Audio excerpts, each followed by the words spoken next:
Assalamualaikum warahmatullahi wabarakatuh. Apa kabar kalian? Semoga kalian baik-baik saja dan tetap diberikan kesehatan oleh Allah Subhanahu wa taala. Bantu channel kami dengan cara subscribe dan tekan tombol lonceng kalian. Terima kasih. Semoga kisah ini bermanfaat.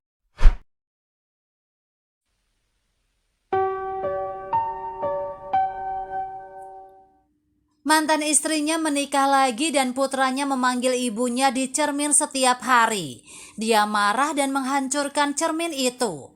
Apa yang dia temukan membuatnya menangis. Dikutip dari erabaru.net, Junji adalah pemilik toko kecil untuk perawatan kulit. Karena pelayanan yang baik, banyak pelanggan yang datang ke tokonya. Karena bisnisnya yang bagus, Junji dengan cepat menyimpan banyak uang. Dapat dikatakan bahwa karena karirnya yang sukses, dia pun menikah dengan istri yang cantik. Istrinya Liang Bing berasal dari kota kecil. Dia sangat lembut dan perhatian. Ketika Junji melihatnya untuk pertama kalinya, dia jatuh cinta pada pandangan pertama. Dan setelah pacaran selama 3 bulan, kemudian mereka menikah. Setelah menikah, toko perawatan kulit diserahkan kepada Liang Bing. Junji bermitra dengan orang lain untuk membuka salon kecantikan di kota lain. Dengan pengalaman bertahun-tahun di industri kecantikan, salon kecantikannya berkembang dengan sangat baik. Setelah tahun telah berlalu dan Liang Bing juga mengandung anak Junji. Ketika Junji mendengar berita itu, dia sangat bersemangat sehingga dia tidak tidur sepanjang malam. Saat putra mereka lahir, itu seharusnya hari yang bahagia. Namun Junji mengalami kecelakaan. Hari itu Junji yang berada di kota lain hendak pulang. Tetapi dalam perjalanan sebuah mobil melaju kencang dari arah depan menabrak mobilnya. Meskipun itu tidak merenggut jiwanya, salah satu kakinya tidak bisa diselamatkan.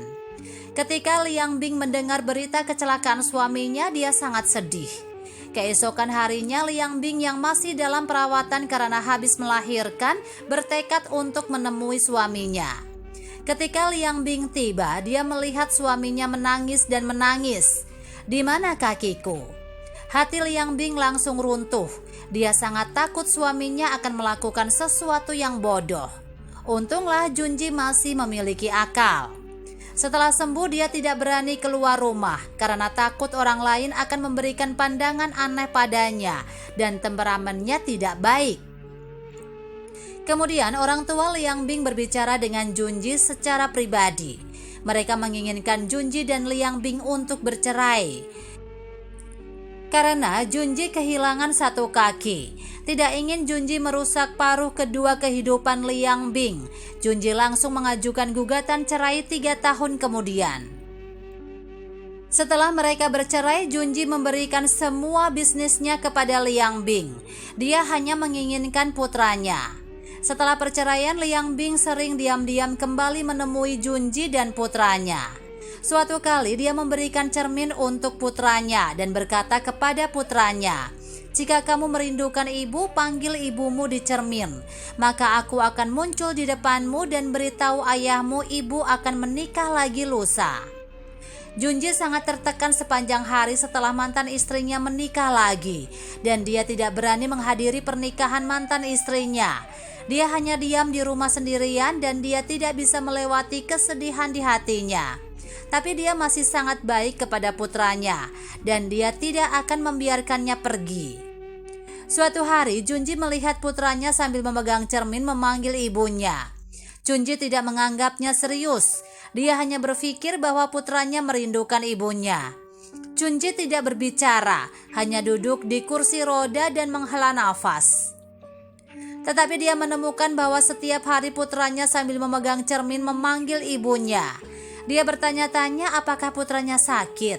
Jadi mendekati putranya dan berkata, "Nak, aku tahu kamu merindukan ibumu, tetapi ibumu tidak di rumah sekarang. Aku akan membawamu menemui ibumu nanti, oke?" Tapi putranya terus mengatakan bahwa ibunya ada di cermin dan terus mengulanginya. Membuat Junji sedikit marah dan menegur putranya agar tidak memanggil-manggil ibunya lagi. Putranya sambil menangis dan berkata, "Ayah, aku tidak berbohong padamu. Ibu mengatakan kepadaku, jika aku merindukan ibu, aku disuruh melihat cermin dan memanggil ibu, dan aku akan melihat ibu. Junji diam lama dan melihat ke cermin. Dia tidak menganggap dengan serius sebelumnya, tetapi dia tahu bahwa cermin itu diberikan kepada putranya oleh mantan istrinya. Tetapi Junji tidak melihat apa-apa. Tapi putranya terus memanggil ibunya di depan cermin. Junji merasa putranya menjadi seperti ini karena cermin. Jadi dia menghancurkan cermin itu. Junji terpana ketika melihat apa yang ada di cermin itu. Dia melihat foto mantan istrinya, surat dan kartu bank. Surat itu mengatakan, jika kamu dapat melihat surat ini, maka itu membuktikan bahwa saya telah menikah lagi. Saya mendukungmu tapi kamu menutup diri. Apakah kamu lupa bahwa kamu masih memiliki seorang putra? Kita telah mengalami banyak hal bersama. Pernahkah kamu memikirkan hal ini? Tapi sekarang mereka semua tidak ada gunanya, karena kamu telah mengajukan gugatan cerai. Saya memiliki 500.000 yuan, sekitar 1,1 miliar rupiah di kartu bank saya, yang telah kita simpan selama bertahun-tahun di toko perawatan kulit kita sebelumnya. Semoga kamu bisa menjaga putramu dan tumbuh dewasa. Ini adalah souvenir yang kutinggalkan untuk putraku. Pada saat ini Junji mengerti bahwa istrinya selalu mencintainya. Dia menangis dan dia menyesalinya. Tetapi mantan istrinya sudah menikah lagi dan sudah terlambat.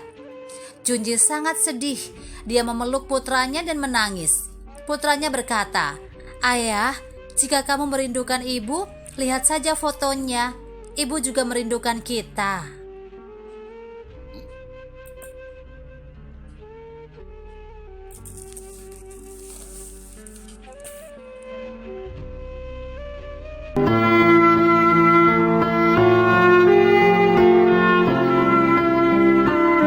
Assalamualaikum warahmatullahi wabarakatuh. Apa kabar kalian? Semoga kalian baik-baik saja dan tetap diberikan kesehatan oleh Allah Subhanahu wa taala. Bantu channel kami dengan cara subscribe dan tekan tombol lonceng kalian. Terima kasih. Semoga kisah ini bermanfaat.